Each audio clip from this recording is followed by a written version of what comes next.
Señores, hablaremos hoy de una muralla. La muralla del lugar en donde residían los dioses de la mitología nórdica. La muralla del Asgard. Hemos hablado aquí de numerosísimas murallas, de las murallas de Troya, de la muralla china, aquella que fue el sueño de Xi Huangdi, el hombre que decidió que la historia comenzara con él, y para abolir el pasado quemó los libros, y para evitar invasiones construyó la muralla. Hemos hablado también de otras murallas, de murallas inversas. Recuerdo la muralla al revés, que es la zanja de Alcina, de la cual también hemos hablado. Una zanja es una muralla invertida, si bien se mira. Y hemos hablado también, alguna vez, que nos sentíamos fácilmente poetas, de murallas interiores o exteriores, murallas espirituales que uno construye alrededor de sí mismo para evitar la entrada de extraños. Y hemos dicho también muchas veces que el destino de toda muralla es caer. Todas las murallas, más tarde o más temprano, son sobrepasadas por aquellos a quienes estaba destinada. Hoy hablaremos de esta muralla que se tendía alrededor de la vivienda de los dioses nórdicos. También habían construido estos dioses un puente, el puente Bifrost, sobre el cual podía viajarse desde el cielo a la tierra. Aquí, en la Pampa, desde el cielo a la tierra, en otros tiempos se viajaba por una especie de continuación de la Vía Láctea. Esto es lo que decían los indios, que nosotros llamamos Pampas, y que se llaman a sí mismos Het. Esos indios decían que antiguamente había un camino entre la tierra y el cielo, y que era un camino de estrellas. Pero asustado el dios bueno, Chachao, de unas creaciones suyas que había creado mitad él, mitad su hermano malo, el diablo, Gualicho, asustado de esas creaciones que no éramos otra cosa que nosotros, con su facón, Dios había cortado ese pedazo de Vía Láctea, que desde entonces el cielo y la tierra no se comunicaban. Decían también los Het que Gualicho, el diablo, había quedado en la tierra, junto al hombre, mientras que Chachao había quedado completamente aislado de los hombres. Estaba más cerca el diablo de los hombres que Dios. Todas esas son historias de murallas, y en este caso de puentes.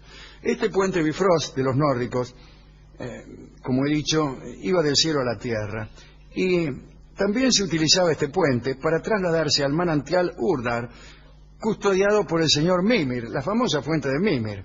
Era una fuente milagrosa que se hallaba al pie del famoso fresno Yggdrasil, aquel fresno que tenía sus raíces en el centro de la tierra y que arañaba el cielo con sus ramas más altas. Pero esa fuente de Mimir también era famosa porque allí se obtenía la sabiduría. Y el príncipe de los dioses, Odín, fue un día a verlo a Mimir para decirle si le dejaba tomar un trago para hacerse sabio. Y Mimir le dijo: sí, le dejo tomar un traguito, pero el precio es un ojo. Y Odín se arrancó un ojo y dijo: barato. Desde entonces Odín es tuerto, pero sabio. Y ¿vendrá de ahí, che, un ojo de la cara? No. Posiblemente no. Bueno. Sin embargo, los dioses estaban preocupados porque ese puente bien podía ser utilizado por sus enemigos, que eran los gigantes, para invadir la morada de los dioses. Y pusieron entonces un vigilante, el señor Heimdall, que era un vigía que tenía los sentidos muy agudos, tan agudos que, por ejemplo, era capaz de oír el ruido que hace el pasto al crecer. Ahora bien, a pesar de la vigilancia atenta de Heimdall, los dioses no estaban del todo seguros en el Asgard y sentían temor de que los gigantes treparan hasta las moradas celestes. Y entonces ahí, para sentirse más seguros, es cuando decidieron construir una fortaleza, una muralla. Y ahí estaban discutiendo los detalles cuando apareció un desconocido que dijo que era constructor, y trajo una oferta para llevar a cabo la obra. Y ofreció construirles una muralla inexpugnable y pidió a cambio el sol, la luna y a Freya, que es la diosa de la juventud y la belleza, una especie de Afrodita nórdica. Un precio no demasiado razonable. Sí. El sol, la luna y la mejor mina. Sí. En verdad, ese constructor desconocido no era otro que el gigante Hrimthurs, el dueño de los poderes mágicos más impresionantes y enemigo de los dioses. Sus poderes eran verdaderamente tan eficaces que incluso había disimulado su carácter gigantesco, convirtiéndose en un ser de proporciones normales para poder engañar a los dioses. Y los dioses consideraron que aquella oferta era muy pretenciosa y lo echaron. Cuando Hrimthurs se retiraba, Loki, aquel dios del Asgard, que en realidad era malvado, travieso y astuto, convenció a los dioses del Asgard de que hicieran un trato con el forastero.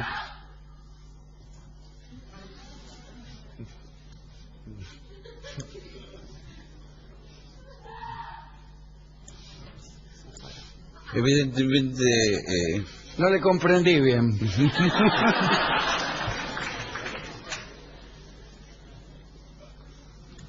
Muy bien. Loki les dijo, mire, hagan un trato con este forastero, pero háganlo de tal modo que el tipo no lo pueda cumplir del todo. Háganle alguna gambeta, alguna trampa, dijo Loki, que era malísimo, ¿no? Entonces los dioses se tuvieron de acuerdo. Sí, vamos a jorobarlos. Llamaron al expulsado y le dijeron que podía hacerlo siempre que la fortaleza estuviera terminada en el transcurso de un invierno y que el trabajo se realizara sin ninguna ayuda. A lo sumo le permitían traerse un caballo y nada más. Y se lo vamos a hacer laburar y después cuando no llegue, como evidentemente no va a poder, lo echamos y después llamamos a otro y seguimos. El gigante accedió a estas condiciones aparentemente imposibles de cumplir y se puso a trabajar a toda velocidad. Cuando empezó con el laburo, los dioses vieron cómo el tipo laburaba, ¿no?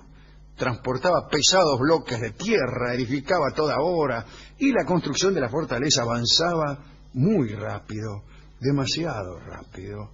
No había pasado mucho tiempo cuando los dioses se dieron cuenta de que más de la mitad de la obra había sido realizada por este hombre y su caballo, que se llamaba Svaldifari. Svaldifari es lindo nombre para un caballo. Era un caballo extraordinario, parece este, ¿no? Bueno, al final del invierno le faltaba solamente un portal, una puerta. Los dioses calculaban que en una noche iba a terminar.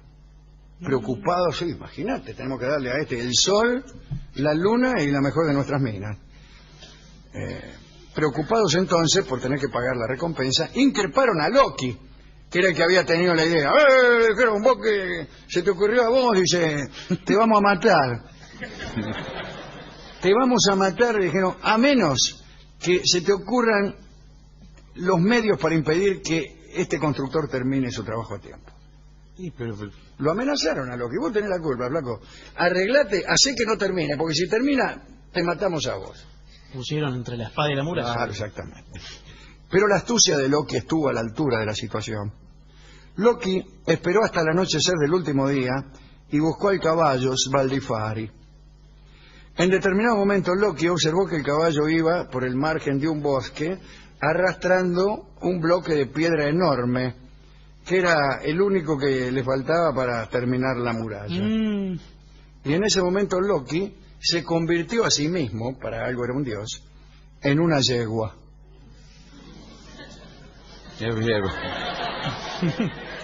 Y salió corriendo delante del caballo Svaldifari, cocorocó, cocorocó. Y sonaba con tres patas también el caballo. Cuenta la leyenda que Loki relinchó de una manera tan incitante que Svaldifari largó el bloque de piedra y salió corriendo detrás de la yegua. Desde luego, su amo, el gigante encubierto, empezó a correr atrás a los gritos, pero no lo pudo detener, pues el llamado de la lujuria es imposible de ser desoído y destruido también. Loki, siempre disfrazado de yegua, siguió galopando y relinchando del modo más seductor, y lo llevaba más y más lejos, hasta las profundidades del bosque. Que no se le ocurra parar a Loki. Sí. Loki galopó tanto que la noche terminó y llegó el amanecer. Y entonces resultó imposible finalizar la construcción en el plazo requerido. Loki se puso muy jubiloso por el éxito de su plan, detuvo su marcha. ¡Error! Pero al detenerse fue embestido por el caballo Svaldifari. Caballo que estaba lejos de toda preocupación por los plazos estipulados contractualmente. Y así terminó la historia. Mira qué lindo. El gigante Hrimthurs volvió enojado por el fraude de que había sido víctima, asumió nuevamente sus proporciones de gigante, con lo cual sorprendió a todos los dioses, imagínense, y ya estaba a punto de desatar su violencia cuando apareció súbitamente Thor, el más taura de los dioses, que lo mató con su famoso martillo. Así terminaron las andanzas de Hrimthurs. Pero Loki fue reprendido por su falta de criterio, pero no lo castigaron, porque ya había sido suficientemente castigado.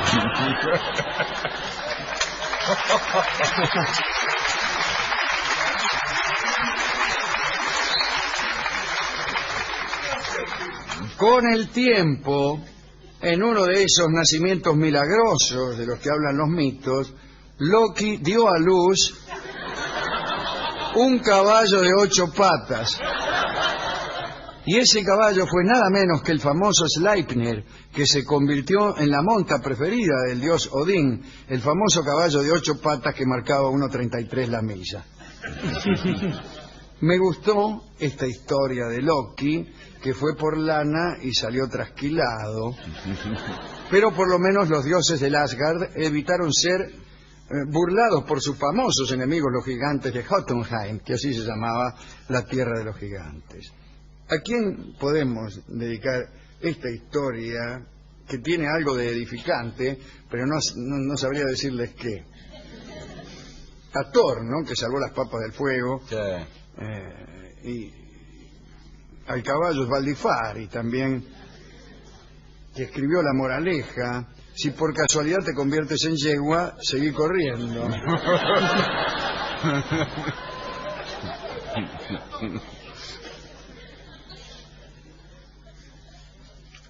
Bien, hemos buscado discos. ¿Cómo va a haber disco de esto?